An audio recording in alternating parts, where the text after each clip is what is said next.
व्यासपीठावर बसल्यानंतर हॅलो व्यासपीठावर बसल्यानंतर परिवर्तनच्या प्रवासाबद्दल काय बोलावं याचे काही माझ्या अंतःकरणात काही विचार चालू होते की नंदूदादांची व्हीलचेअर वर आली आणि सगळं माझा झिरो झाला अक्षरशः. तर त्यांच्या मी घरी गेलो होतो आणि तो त्यांचा प्रवास इतका अचंबित करणारा आहे की मी त्यातच पूर्णपणे अक्षरशः अडकलो. तरी पण मी प्रयत्न करणार आहे. आदरणीय शिवराज दादा भोसले पाटील हे या घराचे मालक आहेत आणि ह्या जागेचे मालक आहेत. मला प्रश्न असा पडतो की दादांनी घरापेक्षा 2.5 पट दगड ही कंपाऊंडला का घातली असतील, तर ती शिदुरीसाठी घातली होती आता असं वाटतं. की दादाने आंब्याची झाडं का लावली असतील, तर पाद्यपूजा चालू असताना उर्वरित पालकांना सावलीला बसता यावं म्हणून असं मला वाटतं. सर पलीकडे ग्रामविकासमधून तलावाला कट्टा बांधलेला आहे. मला असं वाटतं की सूर्यास्ताचं दर्शन दादानी घडवून द्यावं मुलांसाठी, यासाठी ते होतं. आणि मला असं वाटतं की 17 तारखेला त्या हॉलचं उद्घाटन झालं. कदाचित त्याही हॉलचं उद्घाटन 17ला व्हावं, ती शिदुरीच्या पहिल्या दिवसासाठी व्हावं की काय असं मला वाटतं. आदरणीय शिवराज दादांच्या प्रती खूप कृतज्ञता.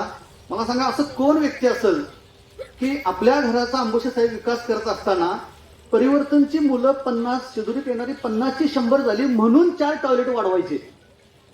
उरलेले 361 दिवस काही त्याचा वापर नाही आणि ती मुलं राहायला येणार म्हणून दुसरा मजला बांधायचा. आणि स्वतःचं घर असताना सुद्धा परिवर्तन टीमला आणि सचिन दादांना विचारायचं की 3 दिवसाचा कार्यक्रम आहे दादा, आम्ही 3 दिवस येऊ का इथं राहायला. घर कुणाचं? शिवराज दादांचं. आणि परवानगी कोण कुणाकडे मागतंय? हे कृतज्ञतेचे शब्द आहेत माझे. की किती मोठं दातृत्व आणि अंतःकरण विशाल असू शकतं त्याचं एक प्रतीक म्हणजे आज जरी शिवराजदादा उपस्थित नसले तर त्यांच्या ह्या दातृत्वाला वंदन करूनच मी माझं पुढे जे काय बोलायचं ते बोलेन. परिवर्तनचा हा सगळा प्रवास सुरू असताना, शिदुरीचं नियोजन चालू असताना मी मुलांची भाषणं ऐकत होतो. एक मुलगी म्हणाली की अन्नाची नासाडी करायची नाही, हे सूत्र मला कळालं. एक मुलगी असं म्हणाली की गाणं हे आतून असलं पाहिजे. आपण मुलांकडे खूप लहान मुलं आहेत म्हणून पाहतो, पण ही ज्यावेळी भाषणं आम्ही ऐकतो त्यावेळी आम्हाला असं वाटतं की आदरणीय सचिनदादा ज्या विचारानं ही भूमिका मांडतायत त्या विचारांचं फलित आहे. मला असा प्रश्न असा पडतो, मुलं कायम तुमच्याजवळ आहेत, लहानाची मोठं तुमच्याजवळ होतात, मग पाद्यपूजनला रडू का येत असेल? आपण त्याला महागडी सॅग आणून देतो, जीन पॅन्ट 2000 रुपये आणून देतो. मात्र साधू संतांनी जे सांगितलं, लावून हात कुरवाळीला माथा, सांगितली चिंता न करावी, स्पर्श नावाची गोष्ट दुर्मिळ होत चालली.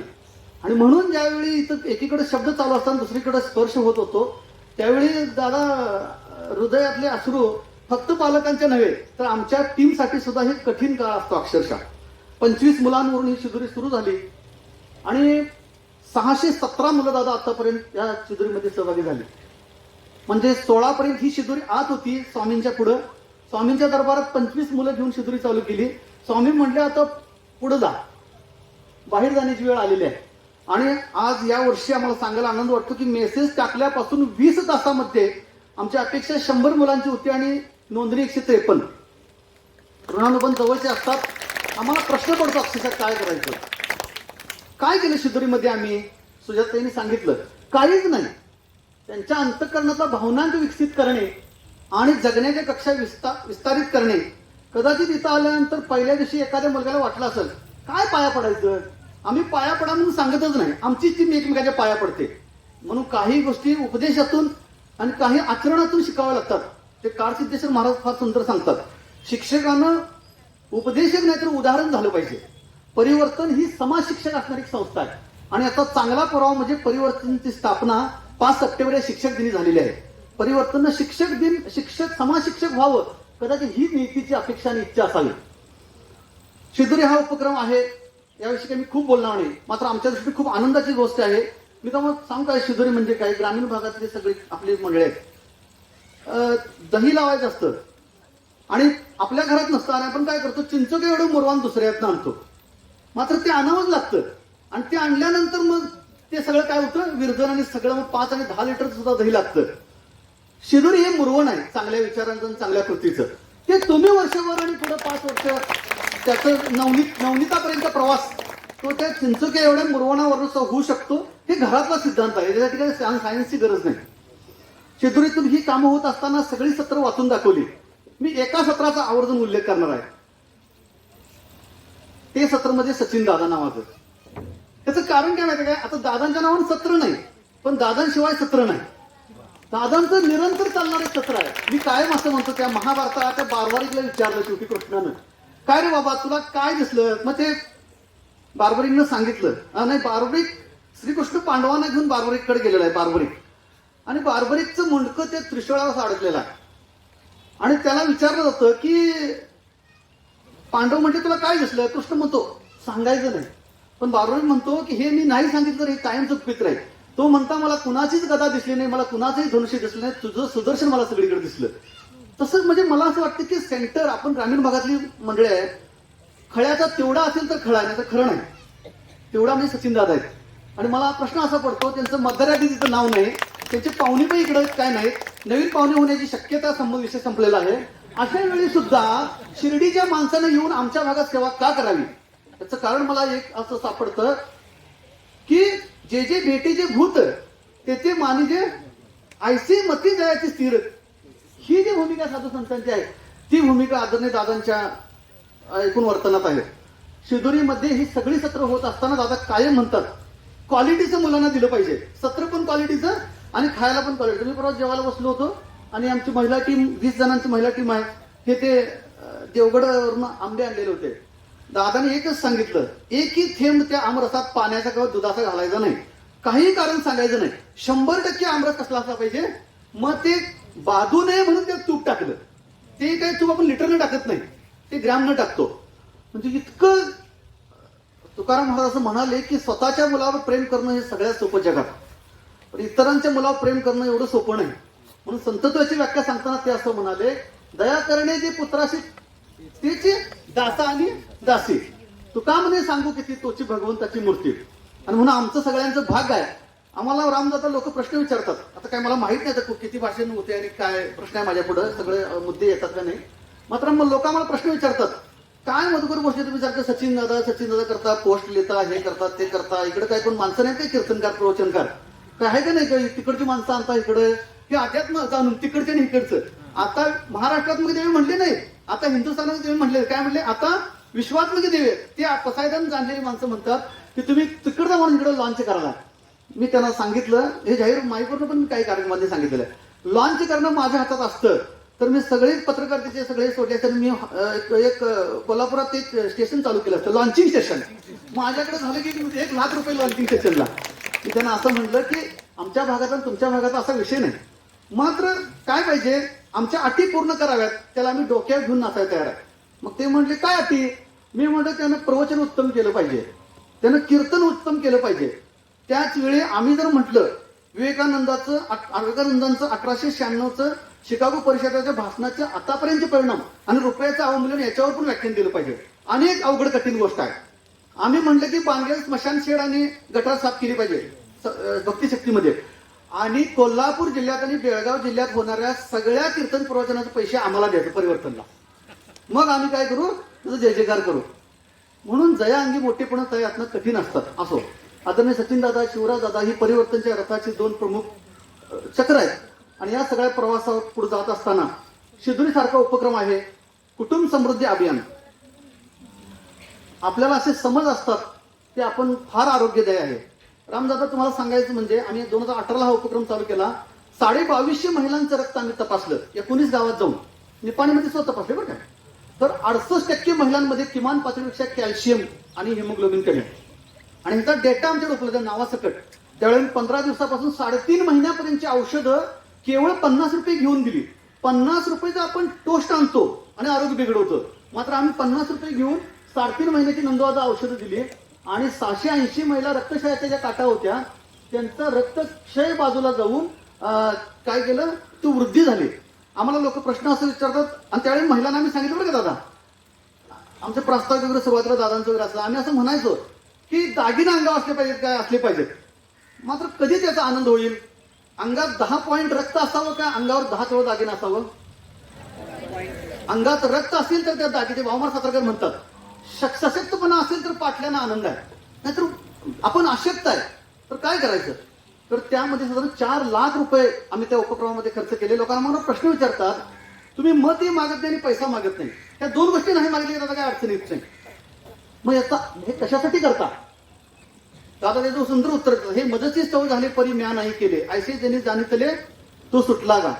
आम्हाला असं वाटतं की अनूरमध्ये गेल्यानंतर एखादी महिला आम्हाला अशी म्हणते की गिरणीला जात असताना मला डबा मध्ये ठेवून 1-2 मिनिटं बसावं लागत होतं, मला शेतात जाताना सुद्धा 1-2 वेळा बसावं लागत होतं. तुमची हिमोग्लोबिनची औषधं आम्ही पूर्ण केली माळीसाहेब, आणि मी एकटीनं आणि माझ्या जावनं 1 ट्रॉली खत इसकुटून आलो शेतात. हा आनंद जो आहे, आम्हाला असं वाटतं की आमच्या शिबिरामुळं त्यांच्या जगण्याचे 100 श्वास जरी वाढले असतील तर ती देवपूजा आहे. म्हणून काही वेळा लोकांना प्रश्न पडतो की ह्यांना मापायचं कशात. आता आम्ही मंगळावरील स्वारीचं सेशन घेतो शिदुरीमध्ये, यावेळी घेता आलं नाही. म्हणजे कोल्हापूरचे रस्ते 550 कोटीमध्ये झाले आणि माळीसर चंद्रावरची स्वारी 450 कोटीमध्ये झाल्या. मग आम्ही ती पीपीटीवर दाखवतो, हे दाखवले की आम्ही विज्ञानवादी ठरतो. आणि फुलं आणि कुंकू आले की शिर उठती, ते प्रतीक आम्ही ठरतो ना ते. मात्र तसं नाही. संत विचार हा काळाच्या पुढे आहे. संत विचार प्रमाण म्हणून रक्त वृद्धीसाठी हिमोग्लोबिन, कॅल्शियम आणि चित्त शुद्धीसाठी कीर्तनच. आम्ही या कीर्तने शुद्ध झालो, त्याला पर्याय नाही दुसरा. आणि म्हणून दादा या सगळ्या विज्ञानाने, कालच आमच्याकडे साहेब बोलते, ते त्यांचा सुद्धा मला सकाळी फोन झाला. ते म्हणले भक्ती यात्रा काढल्यावर मलाही वाटलं होतं की हे इकडं कुठं झुकतात. मात्र तसं नाही. कर्मकांडाच्या पलीकडे जाऊन संत विचार आहेत, त्याची जोपासना करण्याचा विषय. कुटुंब समृद्धी अभियानामधून 680 महिलांना रक्तक्षयापासून बाजूला करता आलं, त्याचा आम्हाला आनंद आहे. आम्हाला लोक म्हणतात तुम्ही टाळ वाजवता, मृदुंग वाजवता, ते पटका नसतं ना. आम्ही एकाला असं प्रत्युत्तर केलं, असं बोलून खरं असतील पण पेपरमध्ये असल्यामुळे हे असणारच एवढं.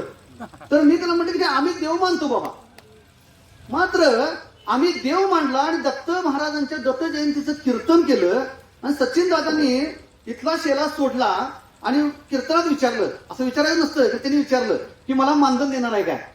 ते म्हटले देणार आहे. ते पाकिट आणा म्हटलं इकडं. ते पाकिट घेतलं, ते शेला सोडला, त्या पाकिटात टाकला आणि म्हणले प्रत्येक दत्तात्रय कांबळे नावाचं गरीब पोरग ऑस्ट्रेलियाला शिकायला चाललंय. 76 लाख रुपये त्याला महाराष्ट्राने शिष्यवृत्ती मिळाल्या.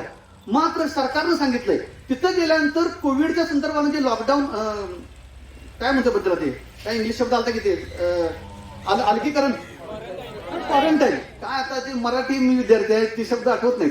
तर क्वारंटाईनसाठी आणि विमान प्रवासासाठी पैसे वापरायचे नाहीत. सचिन दादा असं म्हणाले, आज दत्तात्रयांची जयंती आहे, आपल्याला जर दत्त प्रसन्न व्हायचं असेल, दत्तभक्ती करायची असेल, तर मी माझं जे काय असेल ते मानधनाचं पाकिट ह्यात टाकलंय, तुम्हाला जमेल तेवढं त्यात टाका. 21,448 रुपये जमले. मला असं वाटतं की देव मानणं आणि न मानण्यापेक्षा कृती तुमची काय महत्वाची, हा मुद्दा खरा आहे. आम्ही कीर्तनाच्या गादीवरून त्या प्रतिकांबळेला मदत केली आणि काही जण तत्वज्ञानाने मत्तीचे मार्ग सांगत बसले त्याच वेळी. कारण मी पण फेसबुकवर सोशल मीडियावर मेसेज लिहिता ना, त्या मेसेजवर सुद्धा 1.5 लाख रुपये जमले आणि ही 20 आणि परिवर्तन 2 लाख रुपयाची जोडी करून दिली. आणि त्यामुळे आपली कृती काय करते याच्यावर पुरोगामी तो अवलंबून असतो. तर ही शिदुरी भक्तिशक्ती सेवा संगम सारखा उपक्रम आहे. भक्तिशक्ती सेवा संगम गाडगे बाबांचा प्रचंड प्रभाव परिवर्तन टीमवर आहे. दादा असं म्हणाले की एखादा कार्यक्रम घेता तुम्ही, त्या गावातले 10 तरुण येतात शिवचरित्र अभ्यास वर्गाला, ते सावित्री प्रबोधन वगैरे घेतला, त्यामध्ये एका गावातल्या 20 महिला येतात, 10 गावातल्या 200 महिला, मग त्या गावात 20च महिला असतात काय, अजून पण आहेत ना, मग त्यांच्यासाठी जाऊ. आणि म्हणून सावित्री प्रबोधन वर्ग त्या पलीकडे जाऊन भक्तिशक्ती सेवा संगम, भक्तिशक्ती सेवा संगम म्हणजे त्या गावात 4 वाजता जायचं, टीमनं जायचं, ज्ञानेश्वरी आणि गाथेची मिरवणूक काढायची. कारण आम्ही मिरवणूक पालख्या वाहतो ग्रंथांच्या आणि संतांच्या, दुसऱ्या पालख्याच वाहत नाही आम्ही. ती मिरवणूक काढायची. त्यानंतर त्या गावच्या मध्यवर्ती चौकात छत्रपती शिवाजी महाराजांच्यावर व्याख्यान दादांचं असतं. आणि अभ्यास इतका जबरदस्त आहे, मी वक्तृत्व स्पर्धेचं राज्यस्तरीय स्पर्धेपर्यंत 12 वर्ष दादा परिश्रम केले. खूप मुलांचा लोकांनी इथं उपस्थित आहेत, तेही त्या स्पर्धेत असायचे. इतकी विविधता आणि शिवाजी महाराजांचं एवढं व्हर्सटाईल मांडणी मी बघितलंय. दादा शिवचरित्रावर व्याख्यान देतात, दुसऱ्या दिवशी सकाळी उठलं की श्रमदान असतं, मग ते गाव सांगेल तिथं श्रमदान करायचं, परत मग मराठी शाळेच्या मुलांशी बोलायचं, हायस्कूलच्या मुलांशी बोलायचं, तालीम असेल तर त्या पैलवानांशी बोलायचं, आणि संध्याकाळी कीर्तन करायचं. आणि आता इथं घरी मजा आहे. कीर्तनानंतर आता प्रसाद कशाचा, कीर्तन आता महिलांना माहित असेल, काही महिला आहेत त्या गावातल्या की आपण तिथं हे काम केलेलं आहे. तर कीर्तनानंतरचा प्रसाद हा नेल कटर आंबोस आहे. का तर सगळ्या अनारोग्याचं प्रवेशद्वार इथून आहे. सचिन दादांनी 2000 नेल कटर ही पुण्यावरनं होलसेलमध्ये खरेदी केली. 45 रुपयाचं मला वाटतं एक नेल कटर आहे. तर नेल कटरचा प्रसाद असं कुठं असेल का दादा कीर्तन? म्हणून हे वेगळेपण आहे. प्रत्येक काही वेगळं काम करायचं नसतं, प्रत्येक कामात काही गुणवत्ता आणि दर्जा वाढावा ही भूमिका असते. तर भक्तिशक्ती सेवा संगम सावित्री प्रबोधन वर्ग आम्ही परवा घेतला. 16 ते 25 वयोगटातल्या 200 तरुण मुली इथं होत्या.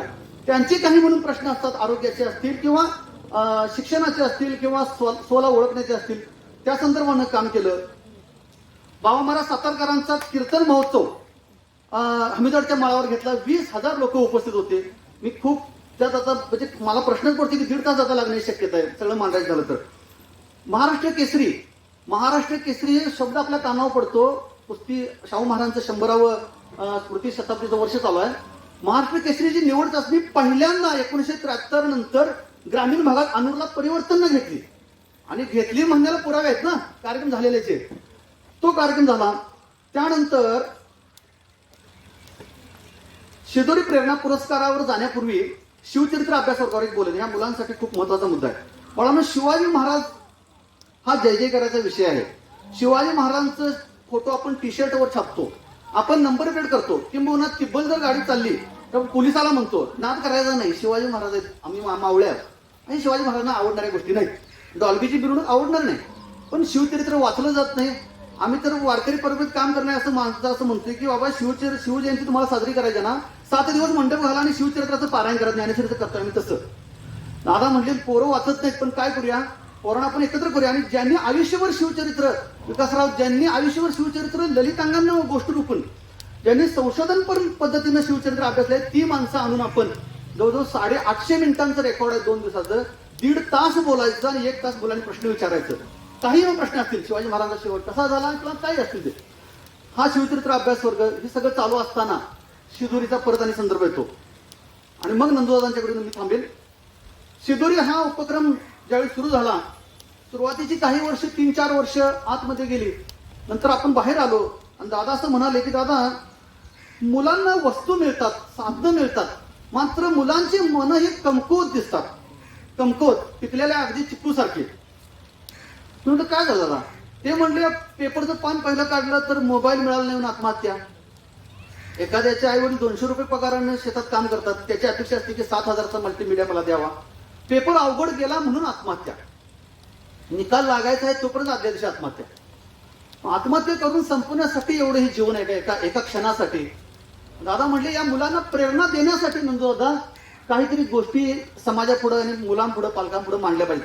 आणि म्हणून शिदोरी प्रेरणा पुरस्कार चालू केला. आणि या पुरस्काराचं वैशिष्ट्य असं की हा पुरस्कार प्रस्तावाशिवाय दिला जातो. कुठलाही प्रस्ताव या पुरस्काराला घेतला जात नाही. सत्संग परिवाराचा कर कुठलाही प्रस्ताव घेतला जात नाही.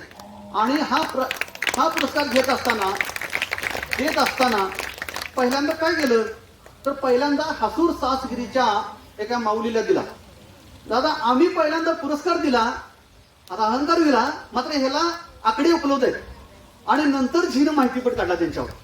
हसूर सासगिरीची एक आपण काय केश कर्तन करणारी महिला, तर तिचा पती वयाच्या 22व्या वर्षी ती असताना गेला. आणि त्यानंतर वयाच्या 65व्या वर्षीपर्यंत पुरुषी समजणारा वस्तारा तिनं स्वतः चालवला आणि कुटुंबातल्या आपल्या 4 मुलींची लग्न करून दिली. आम्ही या पुराणात सांगितलं की तिच्या पुढे सुद्धा आत्महत्येचा विचार होता, मात्र स्त्री असून सुद्धा कडूकर अण्णा नावाचे सभापती त्या काळचे पाठीशी उभे राहिले. आणि ते म्हणले की ही आमच्या गावची लेक आहे, ही जगली पाहिजे, आपल्या गावात केस कर्तनालय कोण करणार नाही म्हणून यांना आणलंय. वयाच्या 65 वर्षापर्यंत त्या माऊलीनं केस कर्तनालय चालवलं, दाढी केली, केस कापले आणि स्वतःचं जीवन चरित्र चालवलं. तिला पहिला आम्ही पुरस्कार दिला. दुसरा पुरस्कार संतोष गर्जे, वय वर्ष 18, पारंपरिक व्यवसाय ऊसतोड मजुरी. 18व्या वर्षी ऊसतोड मजूर करणारा पश्चिम महाराष्ट्र संतोष गर्जे. त्यावेळी त्यांची बहीण दिलेली होती, तो नवरा बहिणीचा दारुडा, तो दारू पिऊन मेला. ती बहीण डिलिव्हरीत गेली आणि त्या बहिणीची मुलगी अनाथ झाली. त्याला असं वाटलं की माझी भाची अनाथ झाली, मात्र अशा किती मुली अनाथ असतील. आणि त्या माणसानं शोध चालू केला. ऊसतोड मजुराचा पोरगा तो. आणि आज गेवराईला 3 ते 4 कोटी रुपये व्हॅल्यू होईल इतक्या इमारती आणि इतकं अनाथ मुलांचं ते आश्रम त्यांनी चालू केलेलं आहे. इतकं सुंदर आश्रम आहे की आज तो 105 अनाथांचा पालक आहे. त्यांना इथं आपण आणलं आणि त्यांना आणून त्यांचा सुद्धा सन्मान या स्टेजवर केला गेला. त्यानंतर तिसरा सन्मान जो दिला तो सुनीता पवार, पिंपळे सौदागर, पुणे. ही लमान तांड्यातली बाई, पोरांनो ऐकायचं, ही लमान तांड्यातली स्त्री आणि बांधकाम मजूर म्हणून काम करत होती आणि दुसऱ्या तिसऱ्या मजल्यावर काम चालू होतं आणि बांधकाम मजुरी करत असताना ते 4 फुटात एक अल्युमिनियमची पट्टी असते, ती गिलावा करते ना, त्याला गलता म्हणतात. ती वर देत असताना 11,000 केवीच्या ती विद्युत दाहिनीला चिकटल्यावरून शॉक उतरला. ह्या दोघी जणी एकत्र होत्या, तिची मैत्रीण ती, दोघींच्याच शॉक उतरला. एक जळून खाक झाली, तिचे हात इथपर्यंत जळले, अक्षरशः जळले. कट नंतर गेले, 1 इंचाचा फक्त इथे एल्बो शिल्लक राहिला. ती असं त्यात दुर्दैव बघा, तिचा पती तिला टाकून गेला. संकटाच्या वेळी अवघड असते. आणि मग तिनं असं ठरवलं की मी जिद्दीनं उभा राहील आणि जिद्दीनं उभा राहिली. ती शिकवायला आली, त्या माऊलीला इथं आणलं आणि तिला हा शिद्री प्रेरणा पुरस्कार दिला आणि मुलांना सांगितलं की असं जीवन संघर्षातून उत्कर्षापर्यंत गेलं पाहिजे. 4था पुरस्कार दिला तो शाहीर सदाशिवराव निकम. शाहीर सदाशिवराव निकम 35 वर्ष शाहिरी करतात. जबरदस्त निसर्गदत्त आवाज, पुरोगामी चळवळीसाठी आयुष्यभर काम करणारा माणूस, ND पाटील, गोविंदांना पानसर यांच्या खांदा लावून काम करणारा माणूस. आणि मी सांगू तुम्हाला, भाषणं वगैरे सगळी सोपी असतात, शाहिरी पण कदाचित सोपी असेल, मात्र कृतीचं काम करणं महत्वाचं. एका वक्त्याला मी विचारलं, अहो तुम्ही इतकं सुंदर भाषण करता, मी 10 वर्षापूर्वी प्रश्न विचारायला, तुम्ही कृती कार्यक्रमात कुठंच नाही. ते म्हणजे विचार देणं आमचं काम आहे. अहो विचार काही तिजोरीच्या पुस्तकात मिळतात, त्याचा विषय नाही, कृती करणं महत्वाचं आहे. शाहीर सदाशिवराव निकम कृती करणारे शाहीर आहेत आणि म्हणून त्यांना 4था शिद्री प्रेरणा पुरस्कार की जो मातोश्री श्रीमती अनुराधा भोसले यांच्या नावाने दिला जातो, म्हणजे विजयदादांच्या मातोश्री या नावानं हा पुरस्कार दिला जातो. हा 4था पुरस्कार शाहिरांना दिला आणि 2 वर्ष पुढे कोविड आलं. आता या वर्षीचा पुरस्कार कुणाला आहे त्या संदर्भात सांगेन, मानपत्र वाचेन आणि मग मी थांबेन सर. बरोबर आहे ना. यावेळीचा पुरस्कार आहे ते नंदू साळुंखे. त्या मानपत्रामध्ये पहिलंच वाक्य असं लिहिलं गेलंय की वि. स. खांडेकरांनी म्हणले अमृतवेलमध्ये, माणसाचा जन्म हा स्वप्नांच्या भग्न तुकड्यांना कवटाळून बसण्यासाठी नाही. स्वप्न ठेवायची असतात, मात्र ती भग्न झाली म्हणून त्याचं भांडवली करू नये आणि त्याला आयुष्यभर त्याला कवटाळून बसू नये, असं वि. स. खांडेकर म्हणतात. नंदू दादा जन्मजात अपंग नाही, जन्मजात अपंगत्व मन स्वीकारतं, लक्षात ठेवायचं. वयाच्या 20 वर्षापर्यंत भन्नाट क्रिकेट खेळणारा हा माणूस, आई वडिलांना मदत व्हावी म्हणून हुबळगी बेलेवाडीतनं हॉटेलमध्ये काम करायला कोल्हापूरला गेलेला माणूस गणपतीच्या सुट्टीमध्ये गावाकडे आले आणि भाताची मळणी चालू होती. भाताची मळणी चालू असताना थोडस जादा भात होतं आणि आपण नाही काय करत, 2 एरदाऱ्या करण्यापेक्षा एका एरदारीत नेऊ, हे सगळ्यांचं असते तारुण्यात. आणि एका एरदारीत ते भात न्यायला गेले आणि घोळ झाला. ती दगडगोट्यांची वाट होती, त्या दगडगोट्यांच्या वाटेवरून पाय निसटला आणि ते खाली पडले. ते भाताचं डोकं तसंच खाली घेऊन ते खाली असले, आचल्यानंतर मज्जातंतूला इतका जबरदस्त मार बसला की तिथंच सांगण्यात आलं, मला वाटतं टाटामध्ये काय काहीतरी मुंबईला नेलं होतं ना, जे म्हणजे हायेस्टच की जे मध्ये नेलं. त्यांनी सांगितलं की बा आयुष्याचं अपंगत्व 100%, यातनं संधी नाही. किती माहिती आहे काय, आम्ही गेलो होतो, आयुष्याचा अपंग मध्ये किती पाणी असलेली बॅग आहे, म्हणजे गादी, पाणी माहिती ना, पाण्याची गादी आहे. गादीवरनं एक पूस इकडे पण पालटता येत नाही आणि गादीवरनं उतरायचं म्हटलं तर दुसऱ्याने उतरून खाली घ्यावे लागते. मला सांगा, लॉकडाऊन मध्ये पोलीस मारून दमले तरी आम्ही एका ठिकाणी बसायला तयार नाही. आणि हा लॉकडाऊन 25 वर्षांचा लॉकडाऊन, आई तारुण्य काय, म्हणजे मला प्रश्न असा पडतो, नंदू दादाच्या डोक्यात सुद्धा विचार आले आत्महत्येचे. मात्र जसं बाबासाहेब म्हणतात, बाबासाहेब आंबेडकर, की वाचाल तर वाचाल, त्याचा शब्दचा अर्थ सुद्धा मला नंदूच्या पाहिला दादा कळाला की या माणसाच्या हातात गाथा सापडली, काही पुस्तकं सापडली आणि 10वी पर्यंत शिकलेला हा माणूस वाचू लागला. आम्ही त्यांना दादा प्रश्न विचारला, तुमची 4 पुस्तकं प्रकाशित झालेत, 4 पुस्तकं प्रकाशित झाले दादा, हे कशासाठी? लय भारी असते ना की स्वानंद हे कवीचे उत्तम पारितोषिक आहे आनंदाच्या निर्मितीसाठी. ते म्हणजे दादा काही नाही, मी वाचत गेलो, साठलेलं रिकामं करायसाठी मी लिहित गेलो. आणि मग ते लिहित गेले. ते म्हणले की आलं ना, माझ्या पण डोक्यात आलं हे जीवन कशासाठी. आणि मग इपळाप नावाची 280 पानाची कादंबरी आहे. इंद्रजित देशमुख साहेबांनी पिंपळगावमध्ये येऊन, दादांच्या गावाजवळ गाव आहे, पिंपळगावमध्ये येऊन त्या कादंबरीचं प्रकाशन केलं. साताऱ्यामध्ये इंद्रजित देशमुख साहेबांच्या हस्ते ध्वजारोहण होतं काकाजींना असं वाटलं की माझ्यापेक्षा सुद्धा नंदून हे ध्वजारोहण केलं पाहिजे. गाडी पाठवली जाते, इथून साताऱ्याला गाडी जाते आणि इंद्रिय देशमुख साहेब साईडला उभारतात आणि ध्वजारोहण नंदू साळुंखे करतात. उंची कळली पाहिजे आपल्या लक्षात ठेवा. म्हणजे जीवनाच्या सगळ्या शक्यता सकारात्मकता नाकारलेल्या असताना सुद्धा अंतरीचा ज्ञान दिवा मालवू नको म्हणून त्या मानपत्रात असं लिहिलं गेलंय की शरीराला आलेलं अपंगत्व आत्म्याला स्पर्श होऊ न देता प्रतिभेचा साक्षात्कार या माणसानं केला. आणि म्हणून या प्रतिभेला वंदन करण्यासाठी सचिनदादा म्हणले, काही नाही दादा म्हणले, नंदू दादाला पुरस्कार दिला पाहिजे. दुसऱ्या कुणाला ह्यावेळी विचार नाही. एकमेव व्यक्ती नंदू दादाला दिला पाहिजे.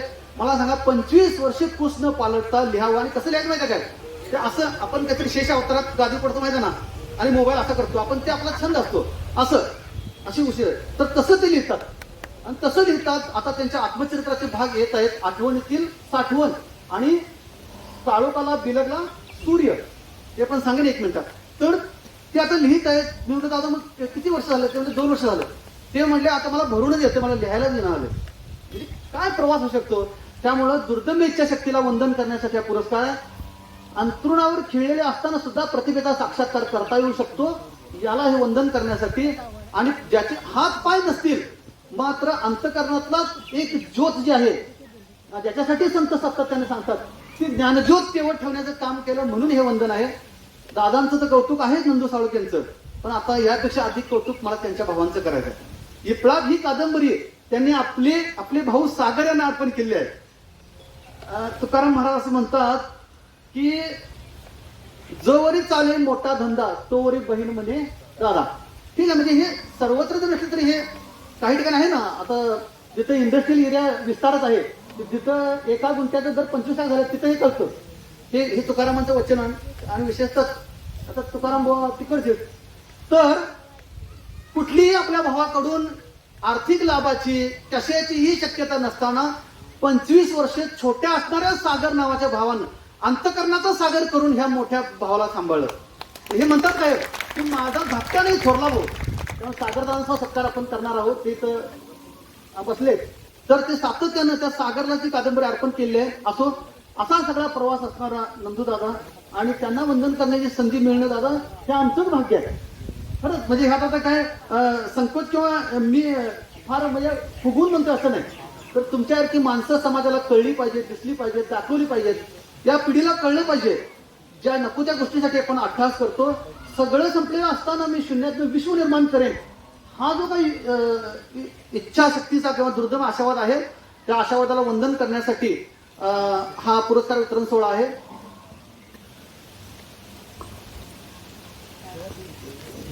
जे मानपत्र दिले जाणार आहे ते फक्त वाचून दाखवतो मी.